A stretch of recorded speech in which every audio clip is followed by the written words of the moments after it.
성폭행을 당했다며 박유천 씨를 고소한 20대 여성이 고소를 다시 취하한 것으로 알려지고 있습니다. 자, 이 문제는 어떻게 되는 걸까요? 일단 그 성폭행 사건은요. 네. 내가 성폭행 당했어요 하고 네. 신고를 했다가 네. 생각해보니까 안 당한 것 같아요 라고 고소를 취하하면 네. 그거는 무마가 되는 겁니까?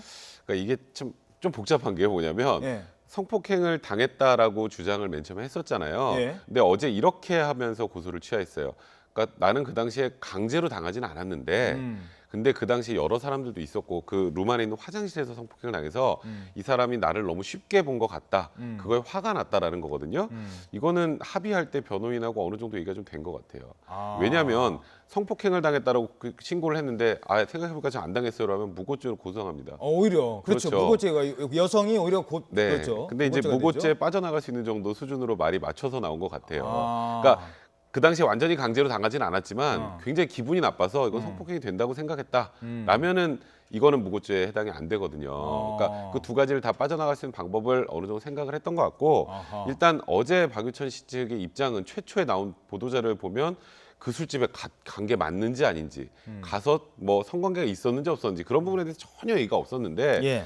이제 일단 합의가 돼서 고소 취하가 된 내용을 보면 성관계는 있었고 대신에 강제성은 없었다 정도로 마무리가 되는 것 같은데 예. 원래 이제 그 성폭행 관련해서는 과거에는 친고죄였으니까 고소 취하면 끝났는데 그렇죠. 지금 그게 아니잖아요. 예. 바뀌어서. 예. 근데 이제 경찰 입장에서 좀 난감한 건 성폭행을 당했다는 여성이 안 당했다, 강제성 없었다고 하면 사실 거기 CCTV가 있는 것도 아니고 그렇죠. 확인할 방법이 없어요. 그래서 사실상 뭐 경찰은 앞으로 수사할지 여부를 검토해 보겠다고 하지만 진행은 거의 곤란할 것 같습니다. 그 아직 그렇다고 해서 그 여성과 박유천 씨 측이 무슨 합의를 했다 뭐 이런 얘기는 아직은 알려지진 않고 있는 거죠? 네, 그러니까 지금 합의를 해서 이게 고소 취하를 한 건지 아닌지는 알려지지 않고 있지만 통상적으로 이런 경우에 합의가 이루어지는 경우가 많긴 해요. 물밑에서. 근데 뭐 그 예. 합의 조건을 대조로 공표할 의무는 없으니까. 예. 일단은 저희도 추정을 하기로는 아마도 이 물밑에서 이 내용에 관련해서 얘기가 오가고 합의가 이루어진 게 아닐까라고 생각하고 있습니다. 알겠습니다.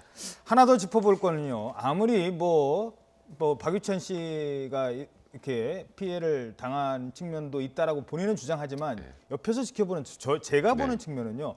아니 공익근무하는 분이 무슨 룸사롱이나 다니고 뭐 휴가를 뭐 3분의 1 근무일 따지면 3분의 1을 뭐 휴가를 가고 도대체 금태가 이게 뭐야라는 생각 들거든요. 그러니까 사실 이게 성폭행 여부를 떠나서 예. 이 지금 그 자리에 현재로 있었다는 거하고 지금 말씀하셨던 것처럼 뭐 병가하고 그런 사용이 공익근무원 중에 가장 많았다라는 예. 얘기가 나오는 걸 보면 불똥이 다른 쪽으로 튀는 것 같아요. 이제 그러니까 물론 공익근무원 퇴근하면 민간인입니다. 그래서 이거는 혹여라도 문제가 되면 군형법이라 일반 형법에 적용되는 건 맞지만 국민 감정상 군 부대에 가는 것 대신에 공익근무원으로 간 거잖아요. 예. 근데 새벽 5시까지 술을 먹고 이게 사건 일시가 새벽 5시입니다. 예. 새벽 5시까지 굉장히 고가의 룸사롱에서 술을 마시고 그리고 말씀하셨던 것처럼 굉장히 많은 수의 병가를 내고 근무 기간의 4분의 1이고 근무 일수로 따지면 3분의 1이나 3분의 1이나 되고요. 예. 그러니까 그런 부분들이 오히려 이제 국민들 입장에서는 옛날에 과거에 그 기억나실지 모르겠지만 연애병사 사건들 있잖아요. 연애병사 자체도 그러니까요. 폐지됐잖아요. 예. 뭐 그게 마사지 생각이 나시는 받아도 거예요. 아니고. 네, 그렇습니다. 그래서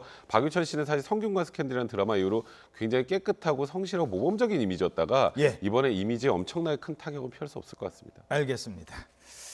자, 그리고 하나만 제가 짚고만 넘어가겠습니다. 이러면서 SNS에요. 이게 박유천 뭐 성폭행 당한 여성 사진이래라고 하면서 또 떠돈답니다. 제발 이제 그런 건 좀 그만했으면 좋겠습니다. 엉뚱한 M1 사람 또 피해 주지 않았으면 좋겠습니다.